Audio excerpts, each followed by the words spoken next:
welcome back to another episode of Town Talk. Y'all know me. I'm Sam Hankins, communications manager, and here with me today, I'm feeling a little bit outnumbered because we have not one, not two, we have three wonderful guests from our parks department on the show.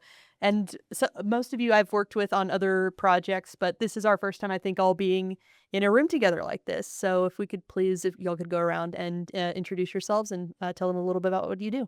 All right. I'm Lisa Wube, Director of Parks and Recreation, and we do all things outside, inside, you name it, sports, athletics, adult programming, children's programming, all the above. I'm Elijah Ramos. I'm a recreation coordinator, and I do programs, events, athletics, social media, pretty much everything. Nice. And I'm Kate Garcia. Last time I was here as Main Street manager, but now She's moving on up. I'm moving on up. Now I am one of the two assistant directors at Parks and Recreation. So I oversee community centers, sports, tourism, recreation, special events. I don't know, the fun stuff.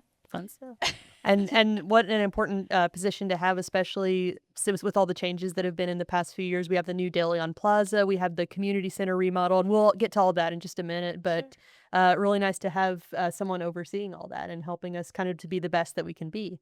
Thanks. But and I know that the reason that y'all wanted to come on was we have coming up, I think this episode is coming out on June 30th. We're having Parks and National Park and Recreation Month. That's right. That's right. Because it's like park singular, so it always throws me off a little bit. But yeah, National Park and Recreation Month, when we celebrate everything parks and recreation, the outdoors, community bringing us together. And the theme for this year, it's called the power of. So like the power of parks and recreation. So just talking about all these different ways that y'all's department influences our lives and helps us to be able to enjoy having a great place to live, work, and play. So do you want to tell us a little bit about that and what that kind of means to you?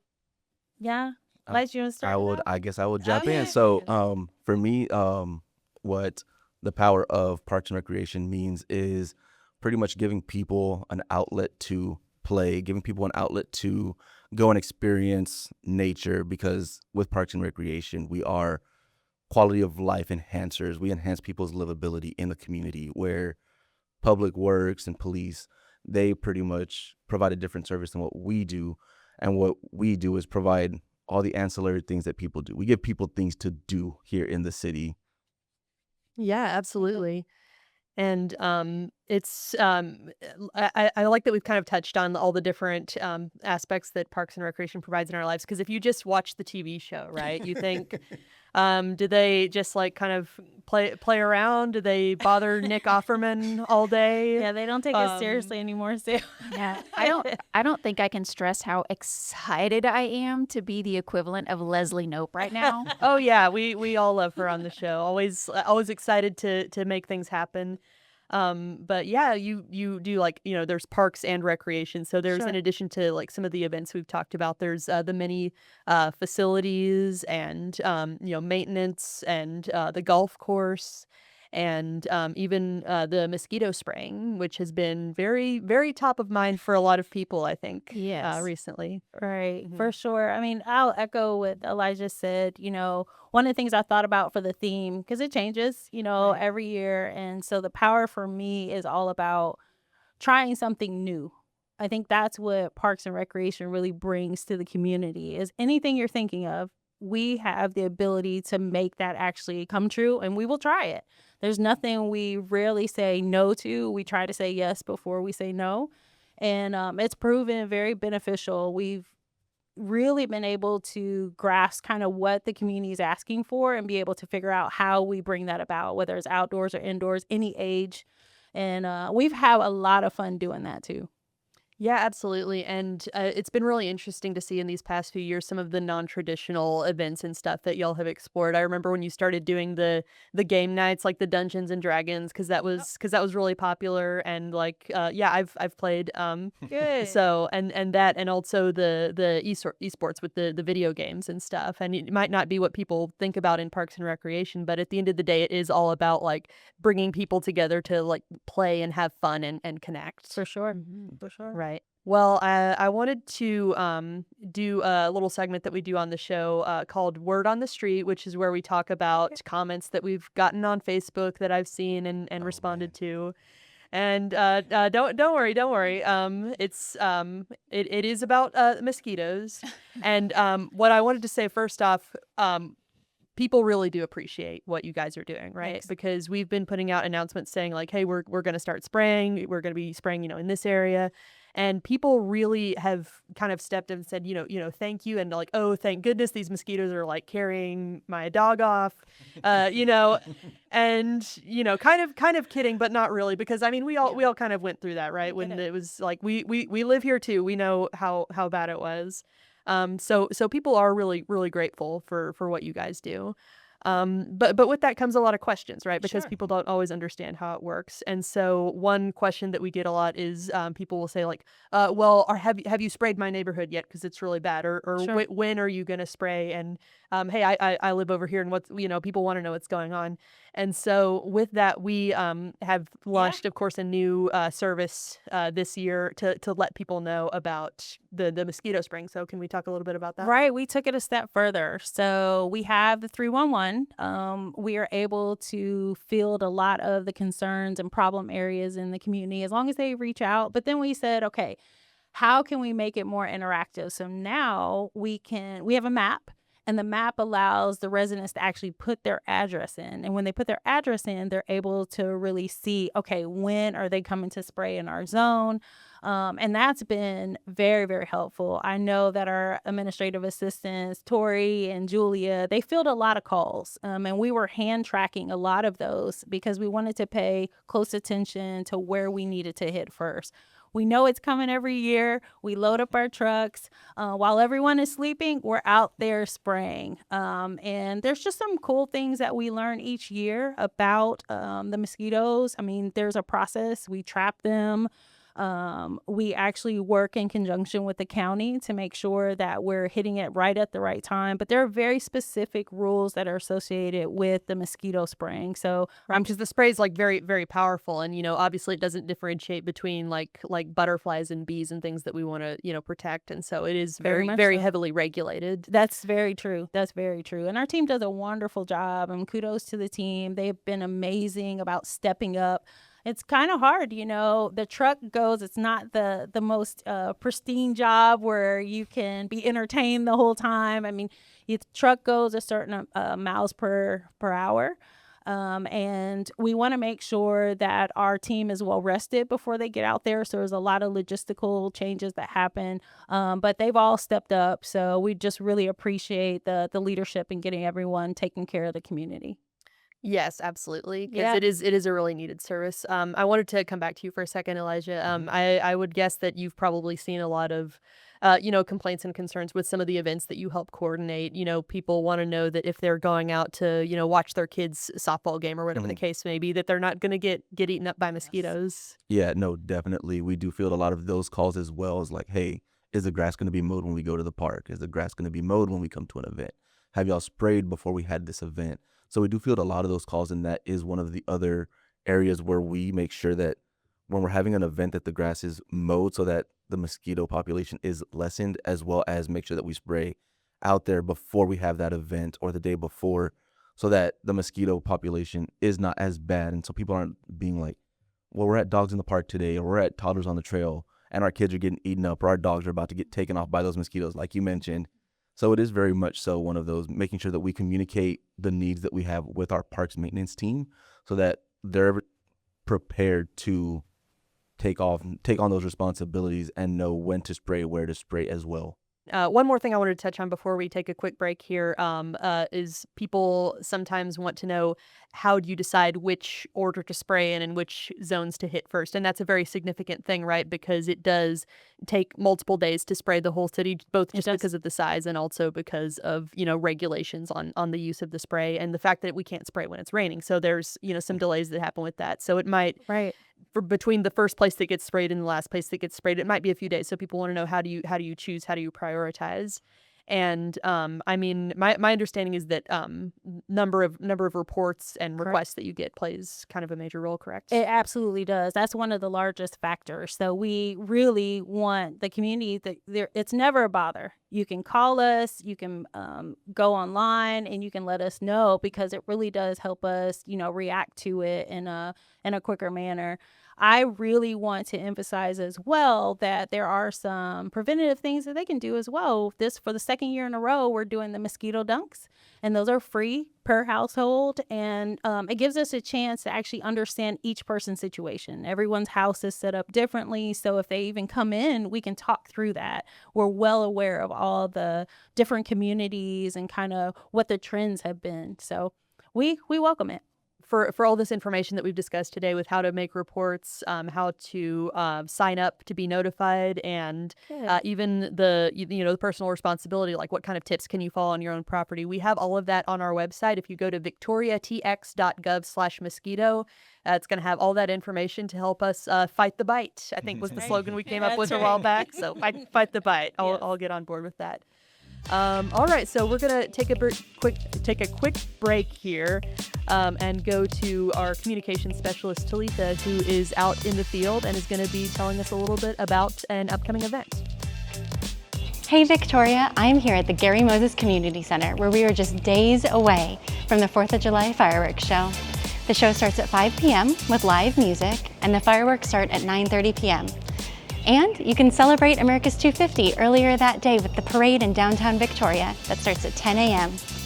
And this summer, we are breaking ground on the community center upgrades, so stay tuned for updates about that. But for now, back to Town Talk. All right, well, welcome back. That was a great update that we just had about the Victoria's 4th of July fireworks show, and it's a very special one this year for the whole country because it is America's 250th birthday. And y'all, I think that deserves a little bit of...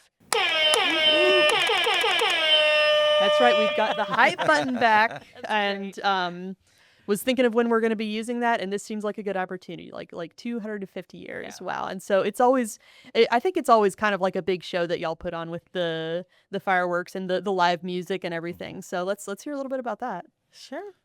Yeah, so the event this year is going to be at the Gary Moses Community Center, newly named, if anybody hasn't already known.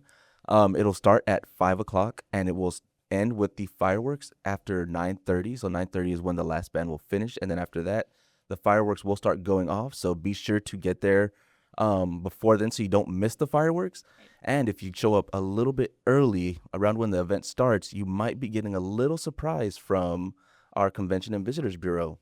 Ooh. Like surprises. Secret. Yeah. Don't want to let the cat out of the bag, but there is a little surprise. It might be. It might be.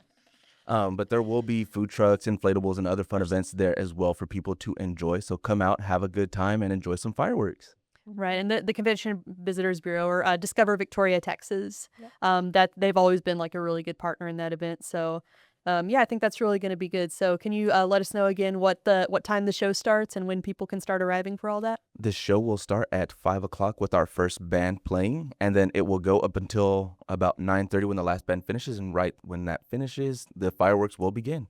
All right, nice. And you always have like some music that plays with the fireworks too, right? Yes, definitely. There will be music that will play alongside the fireworks. Oh, so be there so you can catch the music too. Yeah, maybe some proud to be an American kind of stuff. I feel like at the community center, there's always a nice spot to be at. Like there's not really any area that there's no bad spots. Yeah, I really like it.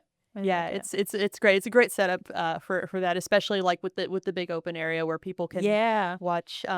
But to that point, there are going to be some very exciting changes coming up at the community center. Not the least of which is the name, as you alluded to, the Gary Moses Community Center, honoring a very much beloved person in Victoria. But there's going to be with that a lot of changes to the facility and stuff that's really going to make it better to host all kinds of events. So let's talk a little bit about that. Yeah. So I'll hop in here on that one. I know we did fun facts last time Lisa and I were on the podcast together. So a fun fact is I think the community center is as old as I am. And one of us is faring better than the other. And I hope it's me. But, that being said, it's an aging infrastructure, and so we recognize that. And when it was built, I think there was a certain function in mind to bring the community together. And now that Victoria has grown and it's become more dynamic, I think we need a facility that can keep up with that change with us. And so we're keeping the existing structure, but we're giving it some TLC. We're giving it an upgrade, a glow up, if you will. We're rearranging the dome a little bit so we can host more dynamic events, annex days, but then we're also changing the arena, the covered arena that's currently at the community center right now, into an expo hall. As Victoria grows, so do our events, and we're finding that the capacity of the community center is not where we need it to be to meet the growth of the city and to keep up with it. So we're going to expand the existing facility to host larger and more dynamic events. But the arena is And what do you mean by that when you say dynamic events? So the expo hall is going to be able to host things like conventions, if you have vendor booths there. If you have a concert in one space, you can have merchandise in the other, or you can have indoor. We're planning on indoor sports. So maybe some indoor pickleball, maybe some, other racketed sports that you can play inside. Just be more flexible, just to different types of events that you have there. Because now we have great events there now. Warriors Weekend hosts their muster there. So it's a great big banquet dinner. We just had VPN host a fashion show with a catwalk extending out into the middle of the dome. So we have great dynamic events there now, but I think this will allow those events to even expand and grow and plan more interesting activities along with what they've already done in the past. And so I think it's a growth opportunity, with the population and demographics changing in Victoria, so can our facility to keep up with that. And so the arena itself, while the existing arena is quote unquote going away, is changing into something more, I keep going back to the word dynamic, but it just is. And we're expanding the facility's footprint to now include a covered arena off to the east of the campus, if you will.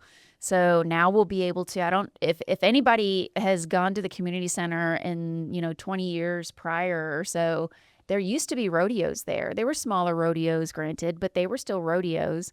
Now we can have rodeos and concerts, bigger concerts. I don't know. So it's not our first rodeo. Yeah, but it's not our first rodeo, but it won't definitely be the last.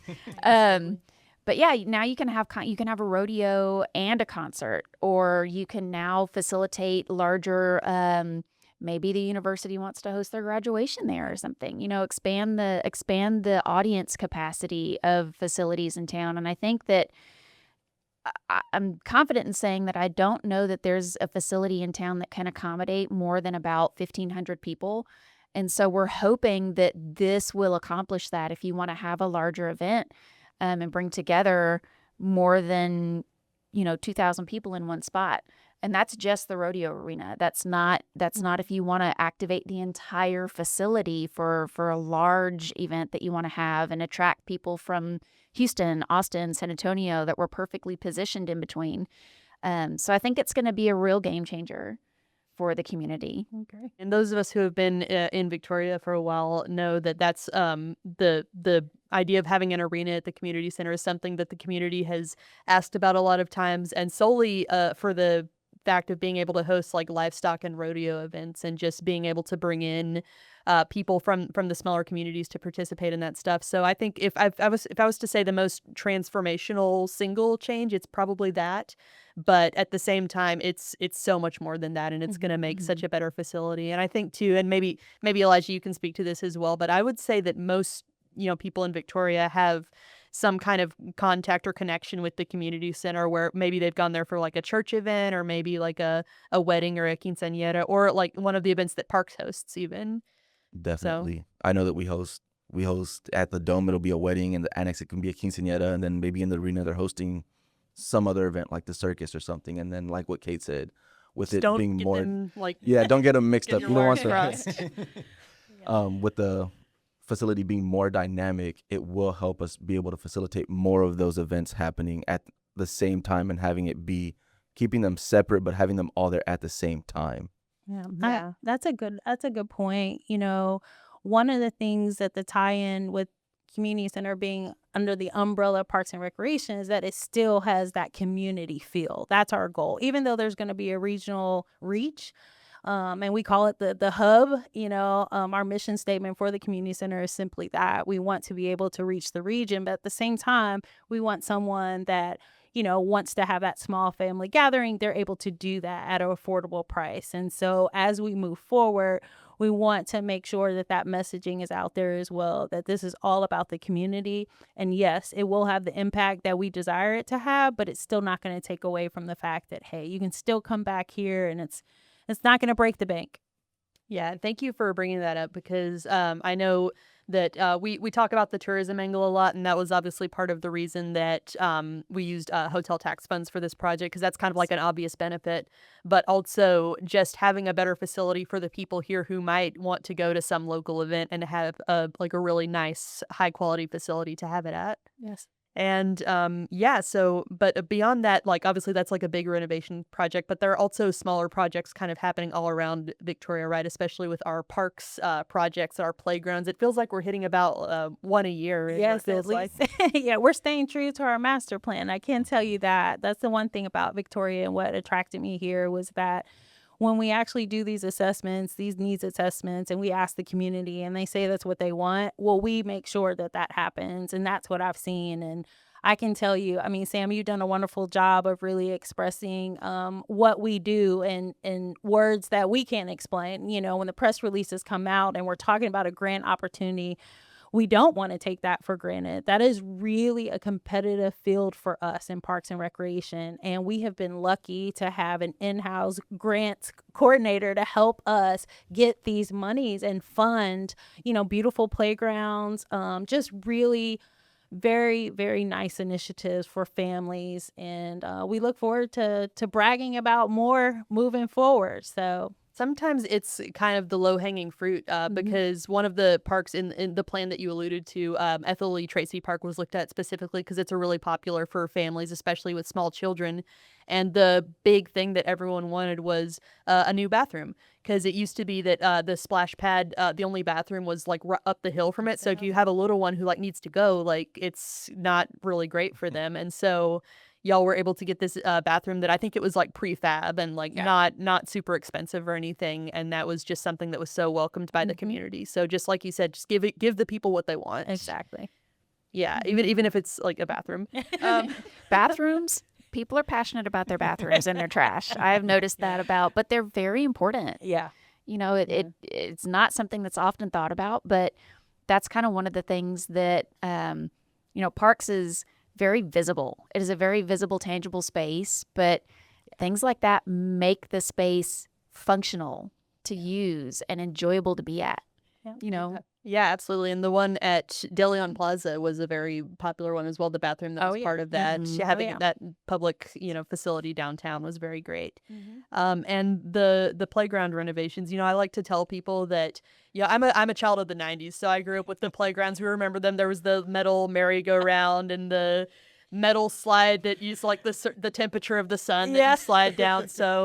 So every time, and we have like some good parks that are enjoyed by our families, but like whenever there's like a remodel of one and like the new equipment gets brought in, I'm like, wow, this is better. Yeah. This is it's like more functional, and there's like all this like safety and everything. But so from the time that I've been here, I know that there was in 2021, I think, was when Ted B. Reed Park was upgraded, and then or it might have been 22. We'll fact check that. Sure. And then Brownson Park more recently, the smallest, Victoria's littlest neighborhood park. Yeah. Got an upgrade. It was a little bit sad to see the the pirate ship go, but the new structure, like I said, is really nice. And then Pine Street Park was the most recent one, and there was the movement button game that was like accessible, and just the improvements there were really nice. Yeah. Very nice. Very nice. That was my childhood park. Yeah. Pine Street Park. Oh, Yeah. nice. Mm-hmm. We're hoping that everyone that's listening could really pinpoint how close is a park to you and what that park is. You know, we encourage you to go out and visit. I mean, there are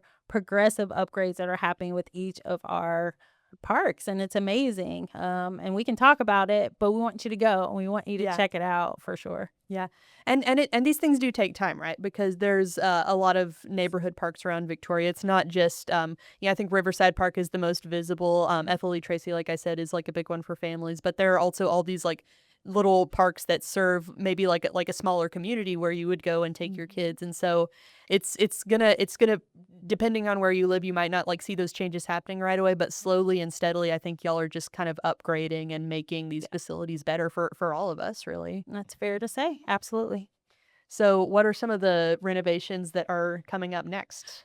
Definitely the one that I'm super excited about. I mean, I'm excited about them all, but this one for sure is the Children's Park Splash Pad and Playground.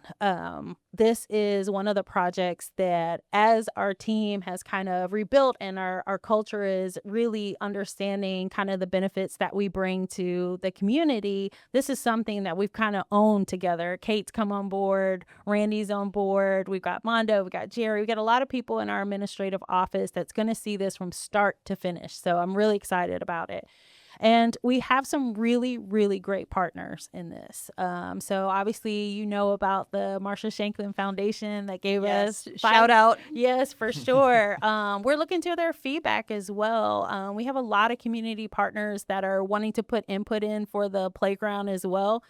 We're going to do it in two different approaches. So we're going to start with the splash pad and then we're going to go into the playground. But we also want to keep what has been working well for us in our planning efforts. And that's kind of the historical aspect of all of our parks and our amenities and how it ties into Victoria. There's those beautiful bricks that are there. So we're trying to figure out with the design consultants, how do we keep that kind of the original look, but still add some new features? The splash pad, I don't know if I'm amazed. Right outside our parks office, because we're right across the street, you will see buses and buses of schools that come to the playground. Can you imagine when there's a splash pad? Can't wait to see it. Can't wait to see it. Yeah, that's so exciting. And it's interesting that you talked about like wanting to preserve kind of the look and feel of some of the stuff that's already there, because we were just actually kind of talking before we started filming about when we did the De Leon Plaza renovation, and there were some residents who got a little bit confused and thought that it was going to be a more like extensive and maybe like removing, the gazebo and removing some of those features. So we did with that project want to be like really respectful of what was there already. And so it's good to hear that that's going to be the case with the children's park as well. So what is the timeline of when residents can expect to see some of that stuff happening? So before the year ends in 2026, we will have a full design. And so we're hoping to start construction very soon thereafter. So headed into 27, you'll start to see some work being done. Also wanted to say that, we had explored a consultant and then we kind of switched gears. So we're going in-house and we're working with our former public works director who's helping us kind of tie in and take the lead on this project with our team. And we think what's going to happen is we're going to have a more robust plan going forward. And so we think things will actually get done a lot quicker. So be on the lookout for some updates as we go along. Really, really excited. Vibrant colors, the nature feel, all of that's going to tie in. So, and we welcome feedback too. They can always call us and let us know maybe what they're looking at. Great. Looking forward to it. Yeah. And then I don't know how much you can tell us about Meadowlane Park, because I know that's one of the other ones that's kind of being looked at as well. Yes. So for Meadowlane, we've had an award that came in 2026. And so right now we're trying to replace and rehab a lot of the equipment there. I don't know if you've been there, but it actually needs a new sidewalk. It just needs improved access. And so we're looking at that right now. We did get the award, so we're very, very excited about that.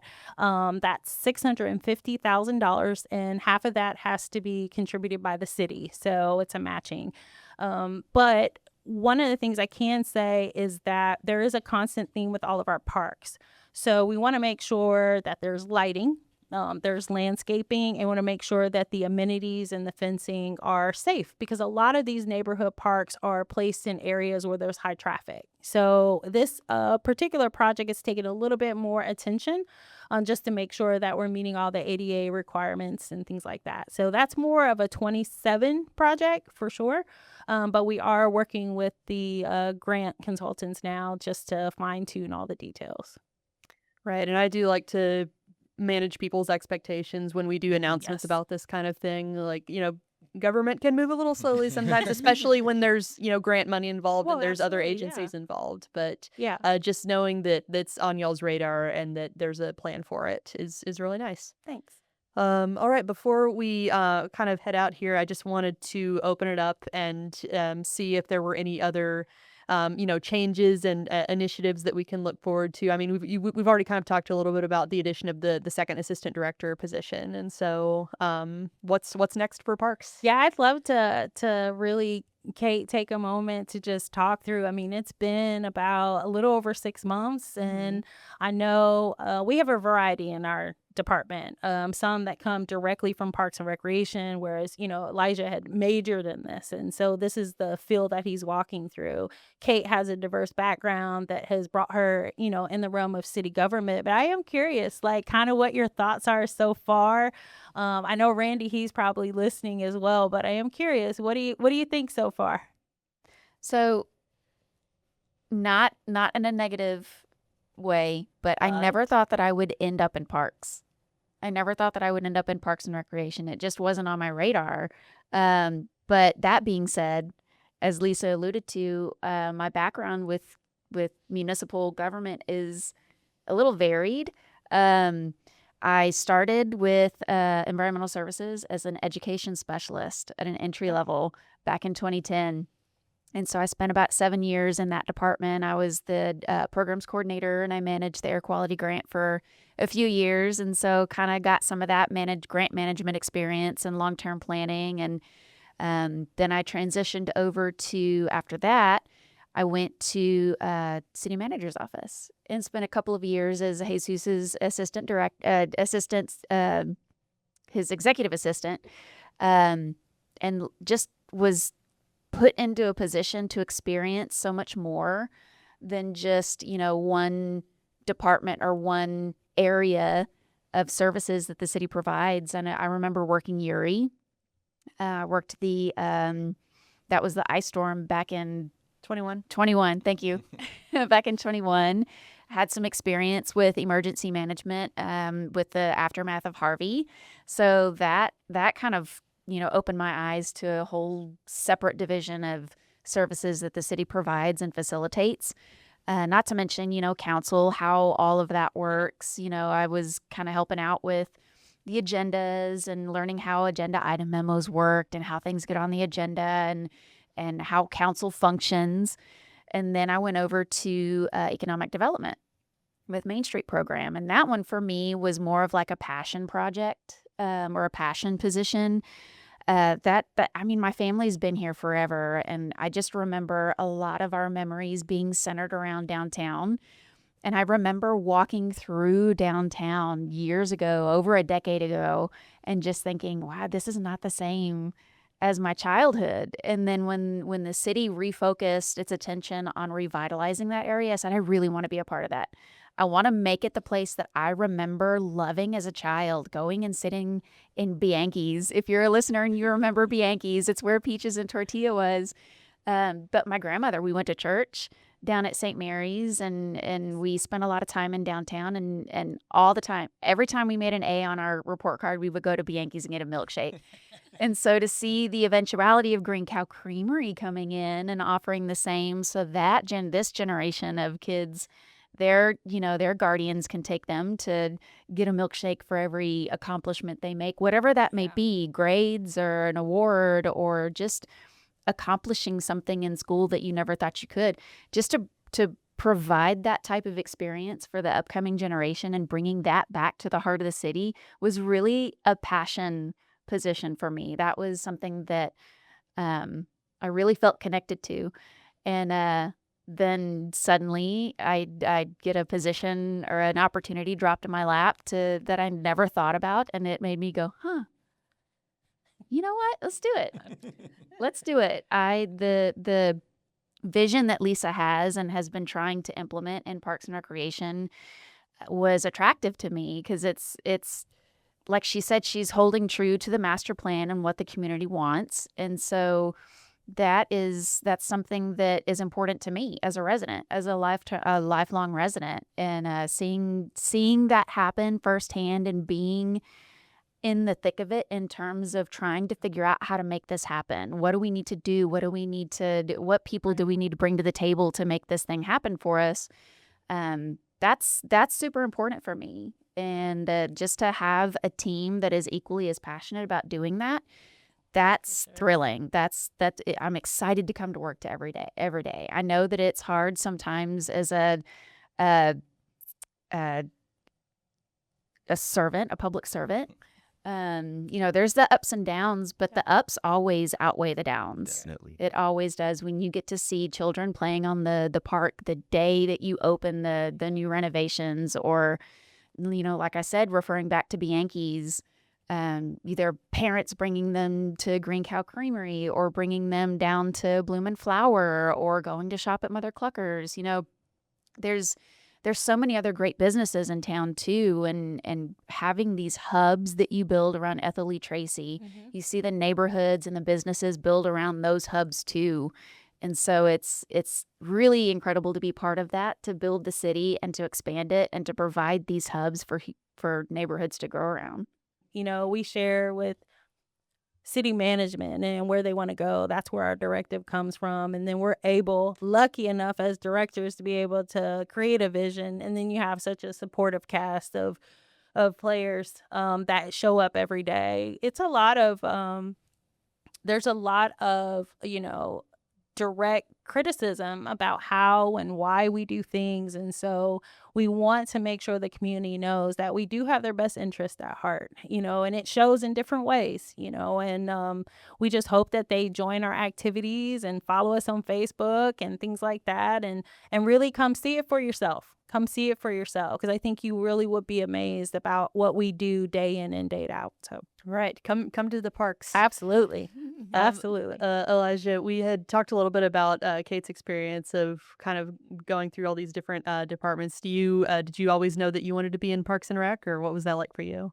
So mine was a funny story. So let's go back to when I was in college. My track was not necessarily in parks. So I'm a sport management major, and that kind of entails parks in the specific necessity, I guess you could say. But it was really my college advisor, who was one of our professors, that kind of put me on this track. So before I graduated college, I took an internship at the city of Corpus Christi. And there I pretty much got to experience the entirety of parks, being in their athletics division, being in their special events division, the recreation program, their after school care divisions. And that really made me think like, man, I really like doing this. This is so much fun. And so time had passed, and in 2023, a position opened in Victoria, and I had applied a couple other places, and I felt that this was the best place to be because it offered so much variety in what was possible. It wasn't just going to be I was in athletics or just in after school. I was going to be able to do everything. I was going to be able to do athletics, special events, recreation programming, social media, website updating, all that. So I was like, this will be able to get me in as many cups as possible and expand my knowledge so I can be able to grow myself as a parks professional and help the city grow as well. So that's when I came over here in 2023. And then when Lisa came on board in 24, Lisa can attest to this. It was always like roller coasters with us. Sometimes it was we were going up and then we would go down and then up and down. But it was always sticking with her and seeing that vision that she had and sticking by her side through thick and thin, whether I agreed with whatever she said or not. It was just trusting that she knew what she was doing and that she had a plan and a vision for what she wanted the department to look like. And I always say, like, I will ride or die for Lisa because she's gonna have my back and I'm gonna have her back twice over because I know that she has my best interest and the department's best interest in mind. And this has really helped me grow as a park professional as well. And I know that we have a lot of great things upcoming. I know we just started our Adopt a Park program. So if anybody's interested in adopting a park, they're cheaper than a kid. So Nice plug. I like it.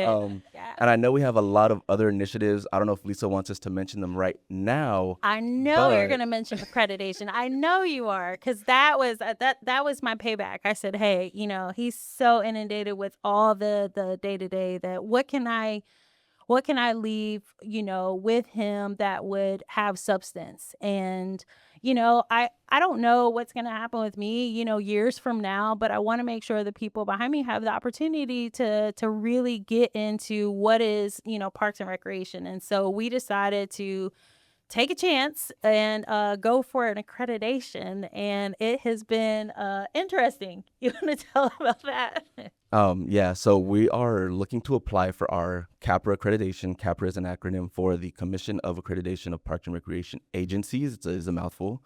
But that pretty much will give us the accreditation to say that we are running and operating at the highest possible level that the Parks and Recreation Department can operate at. It says that we are running everything to the highest ability that our department can, and that we are one of the nationally accredited agencies through our nationally governing body, NRPA. There are less than, I believe, 250 agencies worldwide, intercontinental as well as international, that have this accreditation. So that is less than, I believe, like 3% of departments have this accreditation. So it would be something that kind of puts us on the map.